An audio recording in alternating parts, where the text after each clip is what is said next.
بسم اللہ الرحمن الرحیم۔ السلام علیکم ناظرین، آپ کا میزبان جاوید اقبال آپ کے پاس ایک دفعہ پھر سے نئے پروگرام کے ساتھ نئی کہانی، نیا شعر اور نئے سوال و جواب کے ساتھ پیش خدمت ہے۔ یہ نوٹ فرما لیں کہ آج 17 اکتوبر ہے، سال 2022 اور دن ہے سوموار کا، شام کا وقت ہے۔ امید ہے آپ سب لوگ تر و تازہ، خوش و خرم اور تندرست ہوں گے۔ اللہ آپ کو سدا خوش رکھے، آمین۔ جی ناظرین، ہمیشہ کی طرح پروگرام کا شام کے پروگرام کا پہلا اور مین سیگمنٹ ہوا کرتا ہے آج کی کہانی۔ آج کی کہانی جو میں آپ کی سب کی خدمت میں پیش کرنے جا رہا ہوں، اس کا تعلق ایک مشہور زمانہ ماضی کی ایک مشہور زمانہ شخصیت جن کا نام تھا، کون نہیں جانتا، پوری دنیا میں جو کامیڈی کے فن کا بانی گنا جاتا ہے، جس کا نام تھا چارلی چیپلن۔ آج بھی لوگ اس کو نقل کرتے ہیں۔ آج بھی آپ سٹیج ڈراموں پہ، ٹی وی ڈراموں میں دیکھیں گے کہ بہت سارے کامیڈین اس بندے کو نقل کرتے ہیں اور اس کی نقل کرتے ہوئے اپنا نام کما جاتے ہیں، مشہور و معروف بن جاتے ہیں۔ اب آپ اس شخصیت کی اپنی کیا ویلیو، وقت اور قدر ہوگی، یہ اندازہ بخوبی کر سکتے ہیں۔ میں نے آپ کو سنانا ہے ایک خوبصورت کہانی جو انہوں نے اپنی سوانح عمری میں، یعنی اپنی بائیوگرافی میں لکھی ہے، اپنی کتاب میں۔ چارلی چیپلن نے کہانی لکھی ہے۔ کہانی پڑھ کر مجھے تو بہت اچھا لگا تھا۔ آپ سنیں گے تو آپ کو مزہ آئے گا جی۔ اور کہانیاں، خیر یہ کہانی تو فرضی نہیں ہے، اصلی ہے، حقیقی ہے۔ کہانی اگر فرضی بھی ہو، اصلی نہ بھی ہو، تو بھی ہمارے پاس انہیں سننے، سنانے اور پڑھنے پڑھانے کا مقصد صرف ایک ہوتا ہے کہ ان سے سبق سیکھا جائے، ان سے کچھ حاصل کیا جائے، ان کو ادھر سے سن کر ادھر سے نکال نہ دیا جائے، ان میں سے کچھ نہ کچھ سیکھنے کی، کچھ نہ کچھ تلاشنے کی کوشش کریں۔ جی ناظرین، چارلی چیپلن اپنی کتاب میں لکھتا ہے کہ میں اس وقت چوتھی جماعت کا اسٹوڈنٹ تھا اور میری عمر تقریباً 9 سال تھی۔ اب وہ ایک اپنی زندگی کا قصہ کہانی سنانے لگا ہے، جو اس سے سوال کیا گیا کہ یہ بتاؤ کہ تمہاری زندگی کا خوبصورت ترین دن کون سا تھا جو آپ کو ساری زندگی یاد رہے گا، آپ کو بھولے گا نہیں، مرتے دم تک نہیں بھولے گا۔ اس کے جواب میں اس نے کہا کہ جی I was the student of 4th class, aging 9 years only۔ 9 سال تقریباً میری عمر تھی اور چوتھی جماعت کا اسٹوڈنٹ تھا۔ شہر میں آ کر، ہمارے شہر قرب و جوار میں رسم و رواج کے مطابق ایک سرکس آ کے لگ گئی۔ اب میں نے اپنے باپ سے انسسٹ کیا، چارلی لکھتا ہے کہ میں نے اپنے باپ کو مجبور کیا، ضد کی، اس بات پہ اٹک گیا کہ ہمارے قریب ہی ولیج فیسٹیول میں ایک سرکس، نامور سرکس آگے لگی ہے۔ سارے بچے اپنے والدین کے ساتھ اور خود سے ٹولیوں میں یا یاروں دوستوں کے ساتھ وہ سرکس دیکھنے جا رہے ہیں۔ ہمارے اسکول کے بہت سارے بچوں نے دیکھ بھی لی ہے اور مجھے آپ ابھی تک لے کر کے نہیں گئے۔ یہ میری خواہش اور کوشش ہے کہ آپ مجھے اپنے ساتھ لے کر وہ سرکس دیکھنے کے لیے جائیں۔ لو جی، چارلی لکھتا ہے کہ 2 دن ضد کرنے کے بعد، کھانا پینا بھوک ہڑتال کرنے کے بعد، انتہائی ضدی پن کا مظاہرہ کرنے کے بعد، والد صاحب جو تھے وہ آمادہ ہو گئے، مان گئے، پھر یہی ہونا تھا۔ انہوں نے کہا چلو بیٹا آپ کو سرکس دکھاتا ہوں۔ اب مجھے نہیں پتا کہ ان کی جیب میں پیسے تھے بھی یا نہیں، اور اگر تھے بھی تو کتنے تھے، اور انہوں نے یہ پیسے اپنے پاس سے نکالے یا کسی سے ادھار اٹھائے۔ خیر، وہ میری ضد کے آگے سر نگوں ہوتے ہوئے، سر جھکاتے ہوئے میرے ساتھ چل دیے۔ سرکس کی طرف ہم چلے گئے۔ کہتے ہیں ٹکٹ گھر کے سامنے جب ہم پہنچے، سرکس کے سامنے جب ہم پہنچے تو ٹکٹ گھر کے سامنے بہت لمبی قطار لگی ہوئی تھی۔ قطار میں ہم سے آگے، ہم سے تھوڑا آگے ایک فیملی تھی۔ ماں تھی، باپ تھا اور ان کے 4 بچے تھے. ٹوٹل 6 لوگ ہوئے جو سرکس دیکھنے کے لیے آئے تھے. ان کے بچوں کے ذہنوں پر ان کے جسمانی حرکات و سکنات سے ان کے چہرے کی خوشی بتا رہی تھی کہ وہ اپنی زندگی کے خوشگوار ترین لمحات کی طرف بڑھنے جا رہے ہیں. ان کی ایک ایک حرکت سے خوشی کا اظہار ہو رہا تھا. وہ پھولے نہیں سما رہے تھے سارے 4 کے 4 بچے، اور والدین ان کے ساتھ لائن میں لگے ہوئے تھے تاکہ ٹکٹ لے سکے. اچھا، جب ان کی باری ہم سے پہلے آ گئی ٹکٹ لینے کی، ٹکٹ کلیکٹر کے پاس وہ جا کر کھڑا ہوا جو فیملی ہیڈ تھا، یعنی بچوں کا باپ. تو اس نے جا کے ٹکٹ بیچنے والے سے ٹکٹ کی قیمت پوچھی. ٹکٹ بیچنے والے نے جب قیمت بتائی تو اس بندے کے چہرے کی رنگت اچانک سے بدل گئی. اس کی جو چہرے پہ طمانینت تھی، خوشی کا ایک عالم تھا، وہ تفکر میں بدلتا ہوا میری آنکھوں نے، میری چشمے نم نے خود دیکھا. لیکن مجھے سمجھ نہیں آئی، میں خود ایک بچہ تھا، مجھے کیا پتا کہ واٹس گوئنگ آن، یہ سب کچھ ہو کیا رہا ہے. مجھے بالکل نہیں علم تھا، میں سمجھ نہیں پایا. لیکن میرے ساتھ کھڑا ہوا میرا باپ بھی یہ سارا ماجرا دیکھ رہا تھا کہ وہ فیملی کا ہیڈ ٹکٹ کی قیمت معلوم کرنے کے بعد واپس آیا اور اس نے لائن سے نکال کر اپنے بیوی اور بچوں کو علیحدہ کھڑا کیا اور اپنی بیوی کے کان میں کوئی بات کی. وہ بات بھی ہمیں سنائی نہیں دی، اور بچوں کو لے کر ان کا بازو پکڑ کر انہوں نے واپسی کا ارادہ کر لیا. تب میرے باپ کو یہ سارا ماجرا سمجھ آ گیا. میرے پلے پھر بھی کچھ نہیں پڑا، سمجھ نہیں آئی مجھے کہ یہ واپس کیوں جا رہے ہیں. یہ تو بچوں سمیت واپسی کا ارادہ اور سامان باندھے ہوئے ہیں، ان کو تو لائن میں ان کی باری آ گئی ہے ٹکٹ لینے کی. سمجھ میں نہیں آ رہا تھا. خیر، میرے باپ نے مجھے انگلی کے ساتھ لگایا اور اپنی جیب سے میرے سامنے $20 کا نوٹ، کرنسی نوٹ نکالا. $20 کا. یہ بہت بڑے رقم ہوا کرتی تھی.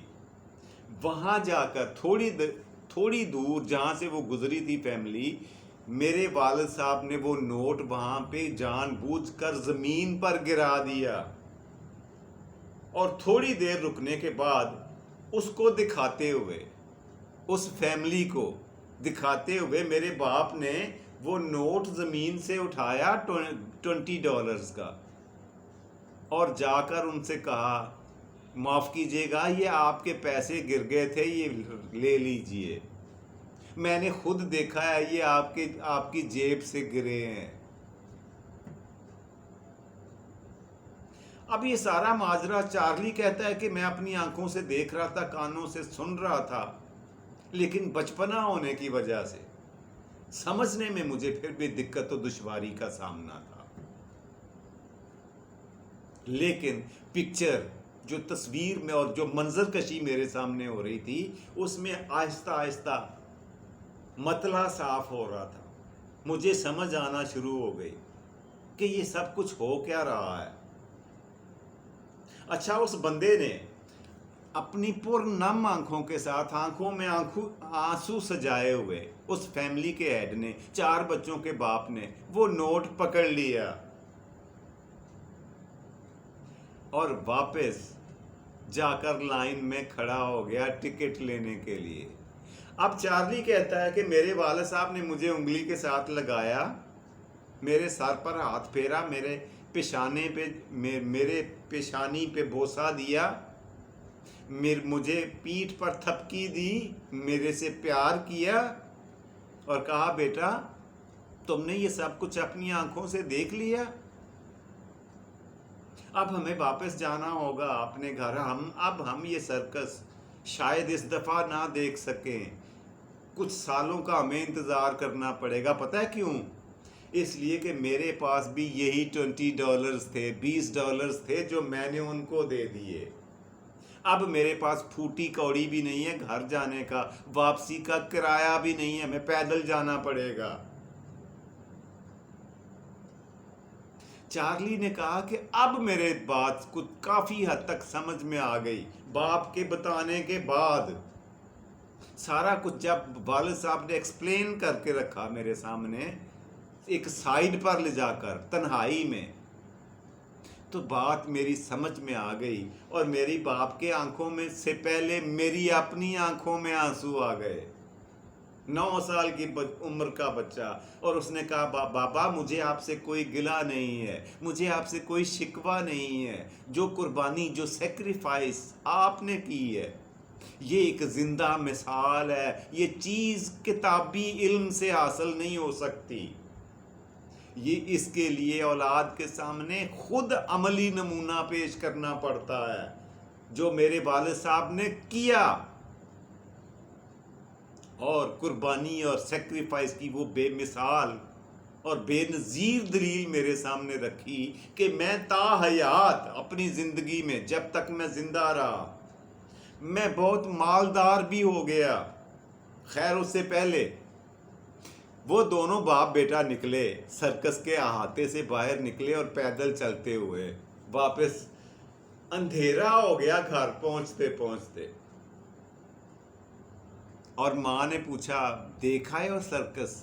تو میں نے خوشی سے اچھلتے ہوئے کودتے ہوئے کہا ہاں، میں اور بابا نے بہت انجوائے کیا، بہت اچھی سرکس تھی۔ اتنی فرضی میں نے تعریفیں کی کہ میرے باپ کی آنکھوں میں بھی آنسو آ گئے، اور وہ اپنے آنسو چھپانے کے لیے میری ماں اور میرے سامنے آنسو بہانے سے بچنے کے لیے ایک کونے میں چلا گیا، وہاں بیٹھ کر اس نے رو لیا، اور میرے اوپر صرف خوشی نہیں بلکہ فخر کرتا رہا۔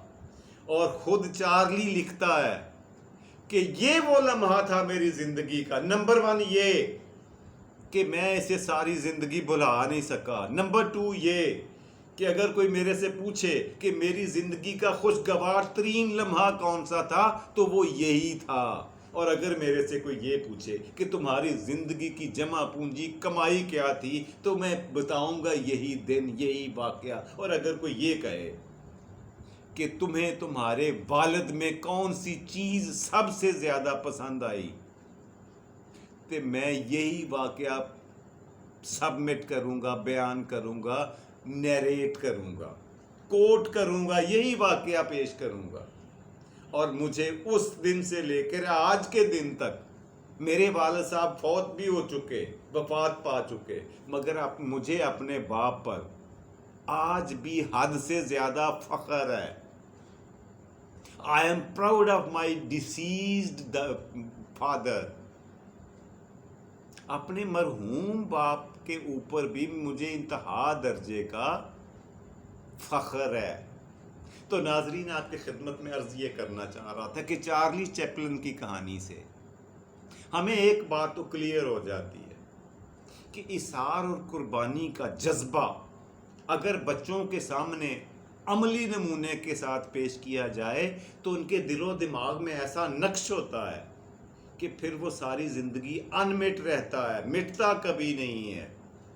کتابیں جتنی مرضی پڑھا لیں، دوسروں کے کام آنے کے لیے اثار و قربانی کے کئی درس دے لیں، تقریریں سنا لیں، لیکن جو پریکٹیکل کر کے جو عملی نمونہ باپ یا ماں یا دیگر رشتہ دار بچے کے سامنے رکھ سکتے ہیں، پیش کر سکتے ہیں، اس سے بڑھ کر کوئی تحفہ نہیں ہو سکتا، اس سے بہتر کوئی وراثت نہیں ہو سکتی۔ جو تربیت جس کو کہتے ہیں، تربیت کا نام دیتے ہیں، اس کا کتابی علم کے ساتھ کوئی تعلق نہیں ہوتا، نہ تقریریں اور نہ کتابیں، نہ نصیحتیں نہ وصیتیں، نہ کہانیاں نہ قصے، کوئی بھی کچھ بھی کام نہیں کر سکتا جتنا یہ ایک چیز کام کر گئی۔ چارلی کہتا ہے کہ میں اب جب تک زندہ ہوں تب تک یہ کام، چیریٹی کا کام، خیرات کا کام، غریب بچوں کے لیے کام کرتا رہوں گا، اور اپنے بچوں کو بھی یہ نصیحت اور وصیت کروں گا کہ خدا را میرے سے سیکھو، اپنے دادا سے، میرے باپ کے واقعے سے سیکھو، اور تا حیات تا عمر دوسروں کے لیے قربانی دیتے رہنا۔ اللہ پاک تمہارے اپنے رستے کی ساری رکاوٹیں، پریشانیاں، بیماریاں، رنج و الم، مصیبتیں خود ہی صاف کرتے جائیں گے۔ تمہیں غیبی مدد حاصل ہوگی۔ اگر نہیں مانتے تو کر کے دیکھ لو، اس لیے کہ آزمائش شرط ہوا کرتی ہے اور سچائی تجربے کی محتاج ہوا کرتی ہے۔ یہ تھی ناظرین آج کی کہانی جو میں آپ کی خدمت میں پیش کرنا چاہ رہا تھا۔ امید ہے آپ کو پسند آئی ہوگی اور آپ سوچیں گے ضرور میری بات۔ جی تو بڑھتے ہیں ناظرین پروگرام کے دوسرے اور مزیدار سیگمنٹ کی طرف، آپ کا فیوریٹ سیگمنٹ، اور وہ ہوا کرتا ہے ہر روز کی طرح آج کا سوال۔